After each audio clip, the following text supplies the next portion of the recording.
Llegamos ahora al capítulo 4. En este capítulo tenemos la primera persecución de la Iglesia y el poder del Espíritu Santo. Este capítulo 4 de los Hechos revela el resultado del segundo sermón de Pedro. 5,000 hombres fueron salvados. Los apóstoles fueron arrestados y puestos en la cárcel por instigación de los saduceos, cuyo único motivo fue la proclamación que ellos habían hecho de la resurrección de Jesucristo. Leamos pues los primeros 2 versículos de este capítulo 4 de los Hechos. Hablando ellos al pueblo, vinieron sobre ellos los sacerdotes con el jefe de la guardia del templo y los saduceos, resentidos de que enseñasen al pueblo y anunciasen en Jesús la resurrección de entre los muertos. Quisiéramos dirigir su atención a algo aquí que es realmente sorprendente, si no lo ha notado ya. ¿Quiénes fueron los que encabezaron la persecución del Señor Jesús y que por fin lograron que fuera arrestado y sentenciado a muerte? Fueron las autoridades religiosas y especialmente los fariseos. Ellos fueron los enemigos de Cristo cuando Él estuvo en la tierra. Sabemos que más adelante algunos fariseos fueron salvados.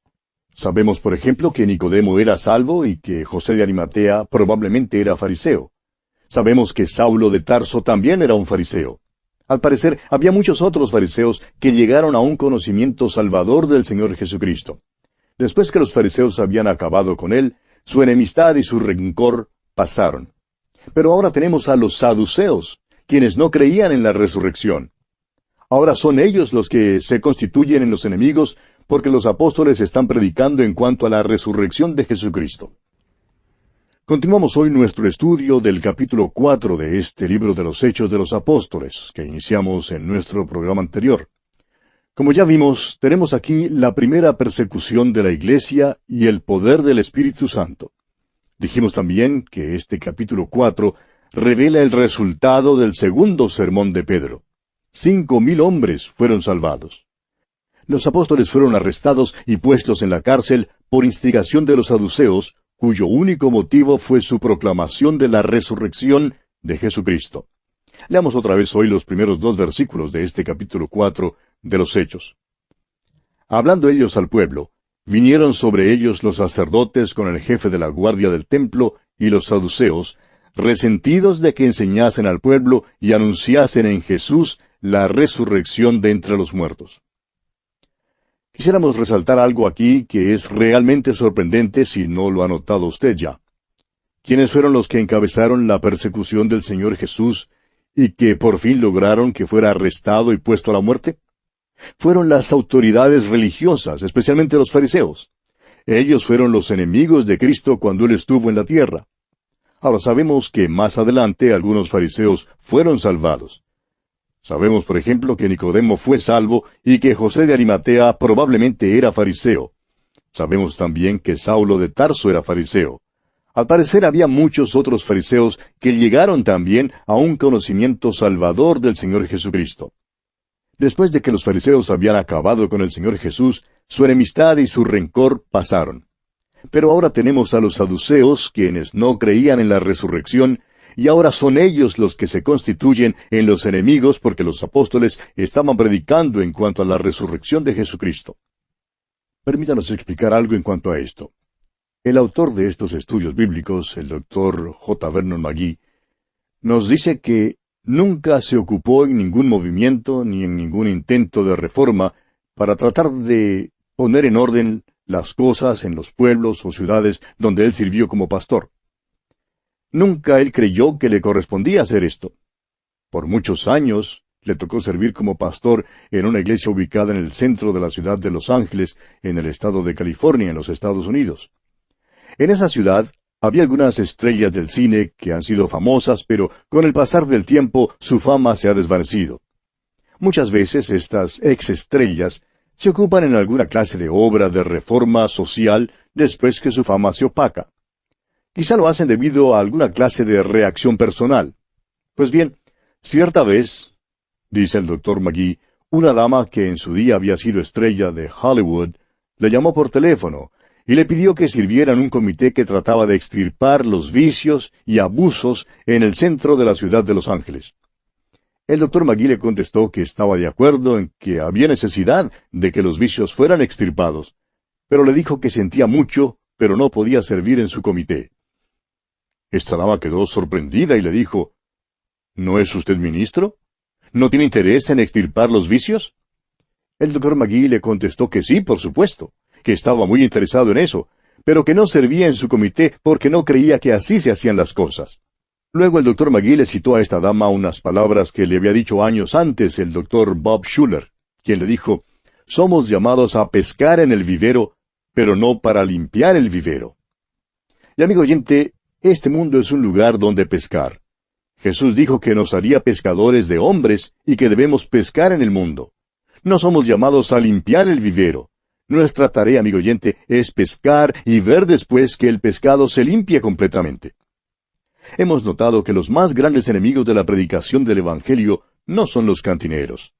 Los miembros de las cuadrillas de rufianes nunca son la principal preocupación contra el Evangelio. ¿Sabe usted, amigo oyente, quiénes son los que más hostigan? Son los llamados líderes religiosos, los que solo profesan ser seguidores de Cristo, pero quienes son realmente enemigos de la predicación del Evangelio. Ellos son los peores antagonistas. No son los miembros de alguna cuadrilla de rufianes, sino estos religiosos de teología liberal. Ellos son los saduceos de nuestro tiempo. Ellos son los que niegan lo sobrenatural, niegan la palabra de Dios con sus labios y con sus vidas. Y es importante, amigo oyente, que veamos esto. Los saduceos de aquel entonces y los saduceos de nuestro tiempo tratan de incomodar a cualquiera que predique la resurrección. Y amigo oyente, note usted que ellos permiten que se predique acerca de Jesús. Permiten que uno diga que Jesús fue un individuo dulce y bueno, un tipo hasta miedoso. Y si usted lo hace así, pues no se hallará en ningún apuro. Pero se hallará en muchos problemas si usted predica a Jesucristo como el poderoso Salvador, quien vino a esta tierra, denunció el pecado y murió en la cruz por los pecados de los hombres, y luego resucitó en gran poder. Ese es el mensaje que aborrecen. Cuando los apóstoles lo predicaron, estos saduceos les llevaron ante el Sanedrín. Leamos ahora los versículos 3 y 4 de este capítulo 4 de los Hechos. Y les echaron mano y los pusieron en la cárcel hasta el día siguiente, porque era ya tarde. Pero muchos de los que habían oído la palabra creyeron, y el número de los varones era como 5,000. Ahora no olvidemos que todo esto ocurrió en el pórtico de Salomón, después que Pedro predicó su sermón.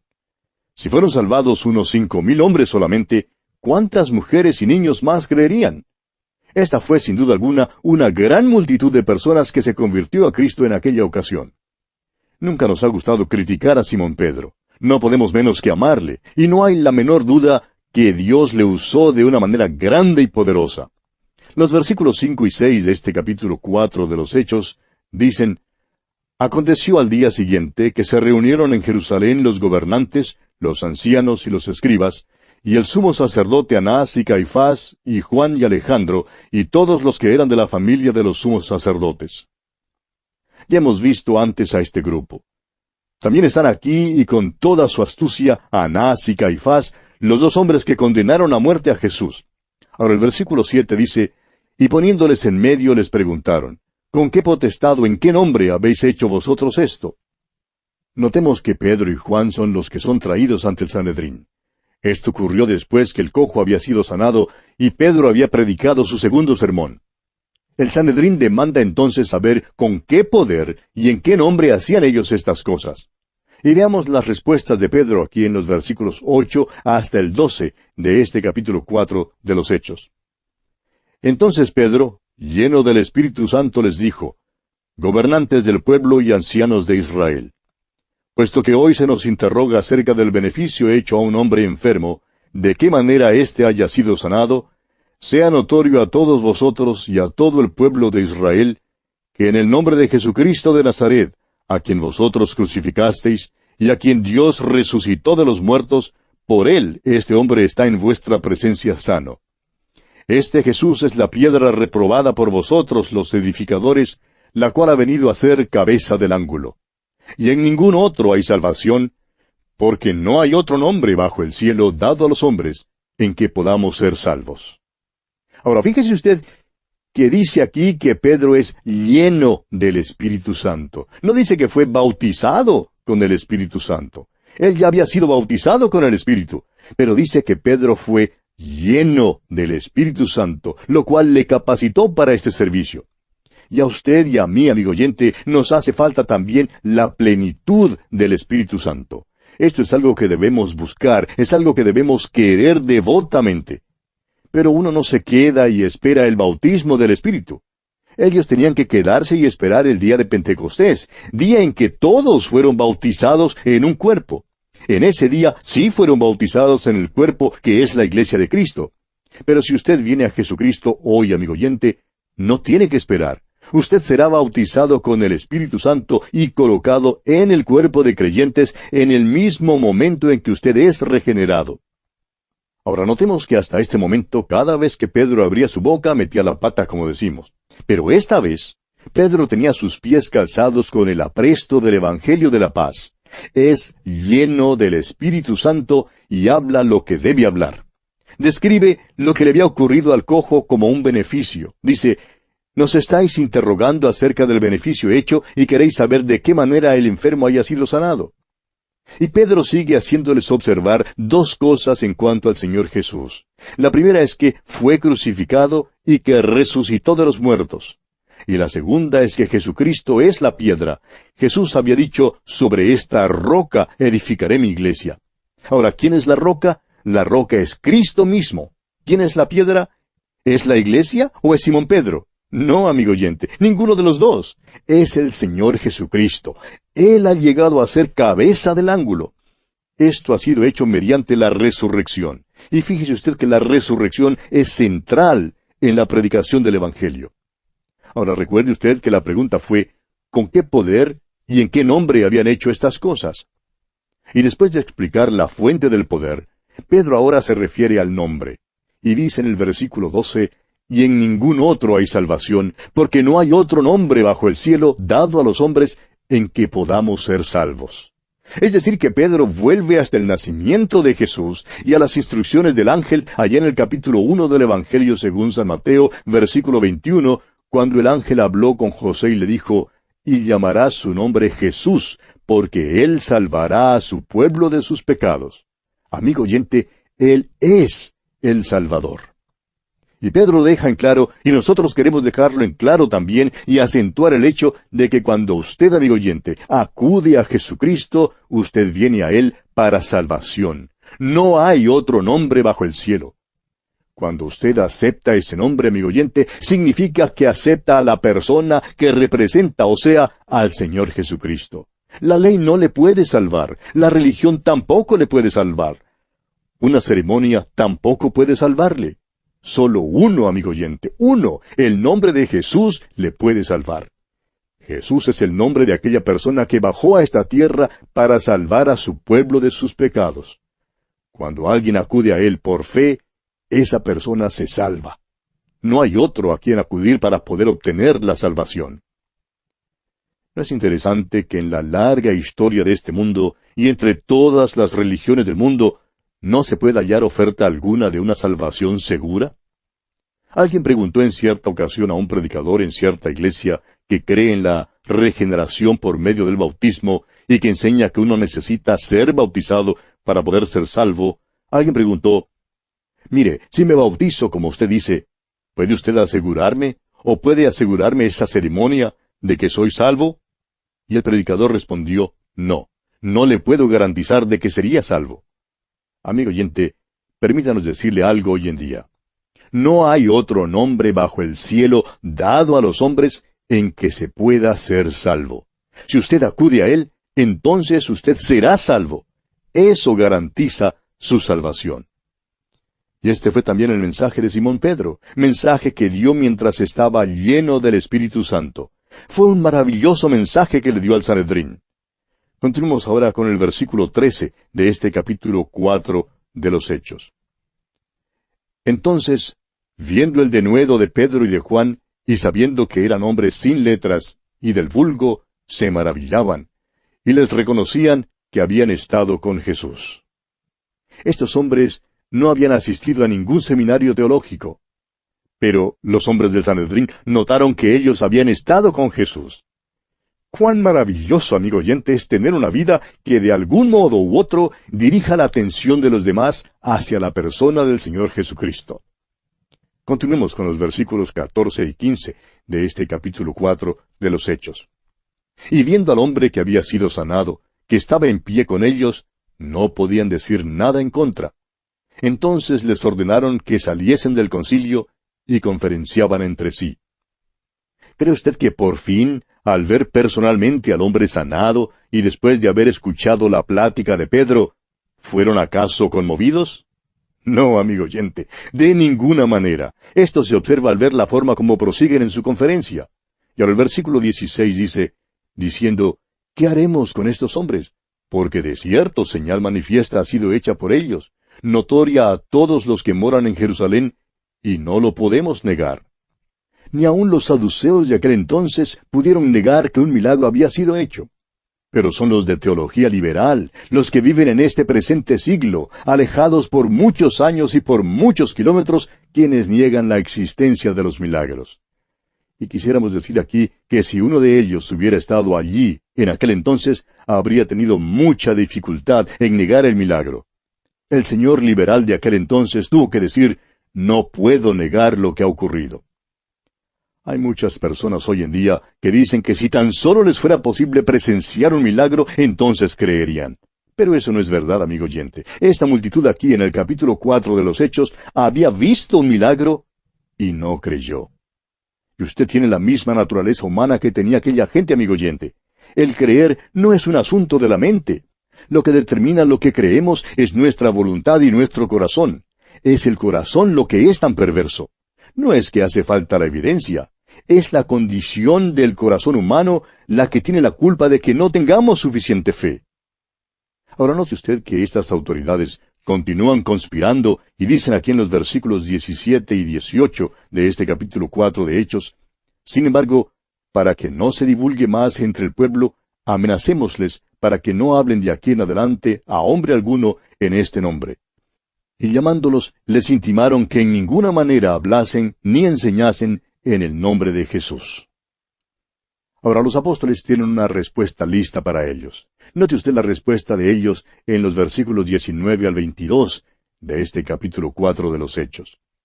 Mas Pedro y Juan respondieron diciéndoles, Juzgad si es justo delante de Dios obedecer a vosotros antes que a Dios, porque no podemos dejar de decir lo que hemos visto y oído.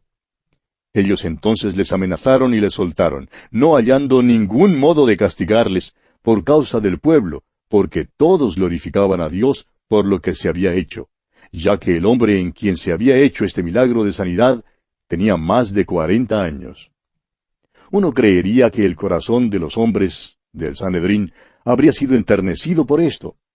Pero no sucedió así, sino lo contrario, ya que sus corazones fueron endurecidos aún más. Consideremos ahora el poder del Espíritu Santo. Leamos los versículos 23 y 24 de este capítulo 4 de los Hechos. Y puestos en libertad, vinieron a los suyos y contaron todo lo que los principales sacerdotes y los ancianos les habían dicho. Y ellos, habiéndolo oído, alzaron unánimes la voz a Dios y dijeron, Soberano Señor, tú eres el Dios que hiciste el cielo y la tierra, el mar y todo lo que en ellos hay. Notemos la escena aquí. Pedro y Juan han sido puestos en libertad y han regresado a la iglesia, y dan su informe. Tenemos aquí una descripción de una gran reunión de la iglesia primitiva. Y creemos que nunca antes haya logrado la iglesia un nivel tan alto, una condición tan espiritual como la que se describe en cuanto a esta iglesia. Hallamos el secreto de esto en su oración. No es simplemente una oración cualquiera, es un himno de alabanza. Dicen, Soberano Señor, tú eres el Creador. Amigo oyente, tememos que la iglesia hoy en día no esté tan segura de que el Señor sea Dios y Creador. ¿Está usted, amigo oyente, seguro de eso? ¿Está usted seguro hoy de que Jesús es Dios? Eso tiene muchísima importancia, y es precisamente aquí donde la iglesia ha perdido su poder. Continuamos hoy nuestro estudio del capítulo 4 de los Hechos de los Apóstoles. Y en nuestro programa anterior comenzamos a considerar el poder del Espíritu Santo. Y quisiera hoy leer una vez más los versículos 23 y 24 de este capítulo 4 de los Hechos. Y puestos en libertad, vinieron a los suyos y contaron todo lo que los principales sacerdotes y los ancianos les habían dicho. Y ellos, habiéndolo oído, alzaron unánimes la voz a Dios y dijeron: Soberano Señor, tú eres el Dios que hiciste el cielo y la tierra, el mar y todo lo que en ellos hay. Ahora notemos la escena aquí. Pedro y Juan han sido puestos en libertad y han regresado a la iglesia. Dan su informe a la iglesia. Tenemos aquí una descripción de una gran reunión en la iglesia primitiva. Creemos que nunca antes haya logrado la iglesia un nivel tan alto, una condición tan espiritual como la que se describe en cuanto a esta iglesia. Encontramos el secreto de esto en su oración. Note usted que no es simplemente una oración cualquiera. Es un himno de alabanza. Dicen: Soberano Señor, tú eres el Creador. Y amigo oyente, tenemos que la iglesia hoy en día no está tan segura de que el Señor sea Dios y Creador. ¿Está usted, amigo oyente, seguro de eso? ¿Está usted seguro de que Jesús es Dios? Eso tiene muchísima importancia. Y es precisamente aquí donde la iglesia ha perdido su poder. La iglesia no está tan segura de esto en el día de hoy. Y es por eso que la iglesia ha perdido su impacto y ha perdido su poder. La iglesia de hoy en día parece que solo habla de métodos, empleando esa artimaña o aquella estratagema, para poder así atraer a más gente y llenar sus templos. Pero lo que resulta, amigo oyente, es que las iglesias, en muchos casos, no son más que clubes religiosos. La iglesia ya no puede cumplir la misión de transmitir el poder espiritual. La iglesia primitiva, en cambio, estaba segura de que Jesús es Dios. Notemos ahora que estos creyentes aquí citan una porción del Salmo 2. Leamos los versículos 25 y 26 de este capítulo 4 de los Hechos. Que por boca de David tu siervo dijiste: ¿Por qué se amotinan las gentes y los pueblos piensan cosas vanas? Se reunieron los reyes de la tierra y los príncipes se juntaron en uno contra el Señor y contra su Cristo. El Salmo 2 comenzó a cumplirse cuando crucificaron a Jesucristo. El odio contra Jesús y contra Dios se ha estado amontonando por los siglos durante más de 2000 años. Y cual pelota de nieve ha estado acumulando más y más tamaño e ímpetu. Por fin se romperá en un poderoso crescendo sobre esta tierra en la rebelión final del hombre contra Dios. Continuemos con los versículos 27 hasta el 30 de este capítulo 4 de los Hechos. Porque verdaderamente se unieron en esta ciudad contra tu santo Hijo Jesús, a quien ungiste, Herodes y Poncio Pilato, con los gentiles y el pueblo de Israel, para hacer cuanto tu mano y tu consejo habían antes determinado que sucediera. Y ahora, Señor, mira sus amenazas, y concede a tus siervos que con todo denuedo hablen tu palabra, mientras extiendes tu mano para que se hagan sanidades y señales y prodigios mediante el nombre de tu santo Hijo Jesús. Esto en verdad es conmovedor, amigo oyente. Elevaron unánimes esta oración. Ahora no creemos que todos oraron al mismo tiempo. Estamos seguros que uno lo dirigió en oración y que los demás dijeron un amén. Ahora no oraron que cesara la persecución. Note usted que oraron que el Señor les diera valor para hablar la palabra de Dios. Y amigo oyente, aquella iglesia primitiva era diferente a la iglesia de hoy en día, y sus peticiones eran diferentes a las que elevamos en nuestras iglesias. Continuemos con el versículo 31. Cuando hubieron orado, el lugar en que estaban congregados tembló, y todos fueron llenos del Espíritu Santo, y hablaban con denuedo la palabra de Dios. Fue la condición de la iglesia la que hizo que esto fuera posible. Ahora el versículo 32 dice: Y la multitud de los que habían creído era de un corazón y un alma, y ninguno decía ser suyo propio nada de lo que poseía, sino que tenían todas las cosas en común. Desafortunadamente, amigo oyente, esta situación no duró mucho tiempo. La carnalidad entró muy pronto en la iglesia y debido al egoísmo y los celos tuvieron que abandonar esta práctica. Leamos ahora el versículo 33. Y con gran poder los apóstoles daban testimonio de la resurrección del Señor Jesús, y abundante gracia era sobre todos ellos. Note usted aquí que nuevamente cae el énfasis sobre la resurrección.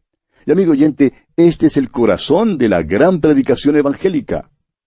Leamos ahora los versículos 34 al 37, los versículos finales de este capítulo 4 de los Hechos de los Apóstoles.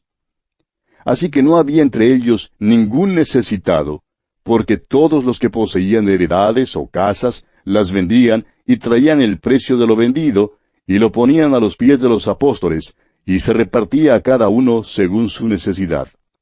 Entonces José, a quien los apóstoles pusieron por sobrenombre Bernabé, que traducido es Hijo de Consolación, levita, natural de Chipre, como tenía una heredad, la vendió y trajo el precio y lo puso a los pies de los apóstoles. Ahora esta clase de vivir no podría realizarse por mucho tiempo, debido a la condición espiritual de la iglesia. Es una tontería decir que debemos poner esto en práctica en el día de hoy. Si tratáramos de hacer esto, resultaría en gran confusión. ¿Por qué? Porque primero, amigo oyente, es necesario un alto nivel espiritual. Y desafortunadamente no lo tenemos hoy en día. Seamos sinceros. Nos hace falta entrar en una relación más íntima con la persona de Jesucristo. Se nos ha presentado aquí a Bernabé, a quien conoceremos mejor al entrar en el capítulo 5 de los Hechos. Y en esta forma, pues, concluye nuestro estudio del capítulo 4.